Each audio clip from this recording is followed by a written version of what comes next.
MIN 뉴스입니다. 2부 시작합니다. 1979년 10.22 군사 쿠데타 세력에 대한 역사적 단죄가 미흡했다는 자성의 목소리가 높았다. 비상계엄령을 계몽령이라고 변명하는 추태를 보이고 있어 협조한 군 지휘부에 대한 엄중한 처벌이 불가피하다. 군의 사기를 북돋아주고 국방혁신 4.0으로 과학강군을 만들겠다는 의지는 어디로 사라지고 군 지휘부와 술판을 벌이며 비상계엄령을 논의했다니 한심할 따름이다. 적절성은 공약이 군사안보와 군대의 사기고양에 필요한 것인지 평가하는 지표다. 달성 가능성에 포함된 공약 대부분은 좋은 공약이지만 윤석열 정부가 달성하기 위해 전혀 노력하지 않았다는 점만 강조한다. 측정 가능성은 공약의 완료나 이행 여부를 판단할 수 있는지를 평가하며 북한 비핵화 추진을 분석했다. 윤석열 정부가 북한의 비핵화를 위해 추진한 정책은 거의 찾아보기 어려웠다. 사실 북한의 비핵화는 미국 클린턴 행정부부터 시작된 30년이 넘은 불가능한 미션에 속한다. 그럼에도 김영삼 정부, 김대중 정부, 노무현 정부, 문재인 정부는 비핵화를 달성하기 위해 부단히 노력했다. 북한을 자극하거나 방조하기보다 대화의 장에 끌어내야 비핵화 논의라도 진행할 수 있다. 하지만 윤석열 정부는 명확한 외교 정책도 없으면서 입으로만 북한 비핵화를 외치다 망가졌다.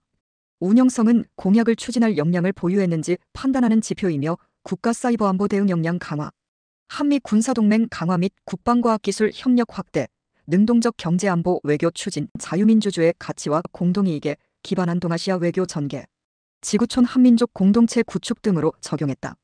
국가 사이버 안보 역량은 2022년 2월 시작된 러시아의 우크라이나 침공에서 중요성이 더욱 부각되며 중요한 이슈다.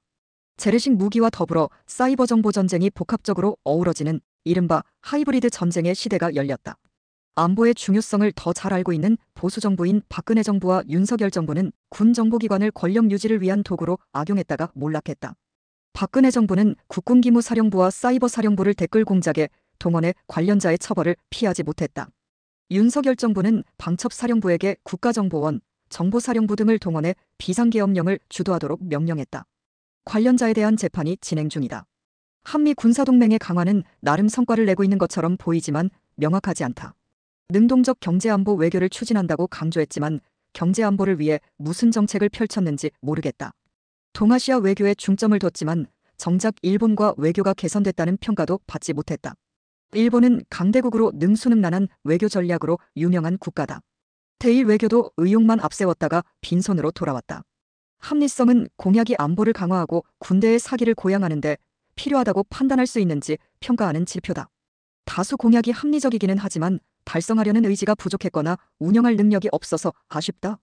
종합적으로 윤석열 정부의 안보 관련 공약은 달성 가능성, 측정 가능성, 윤영성 모두 하로 평가를 받았다. 보수의 가치가 무엇인지에 대한 기초적인 이해가 부족했다고 보여진다.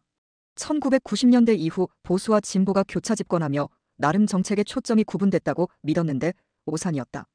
특히 이명박 정부, 박근혜 정부, 윤석열 정부 모두 보수라 칭하기 부끄러울 정도로 보수의 가치를 내팽겨쳤다.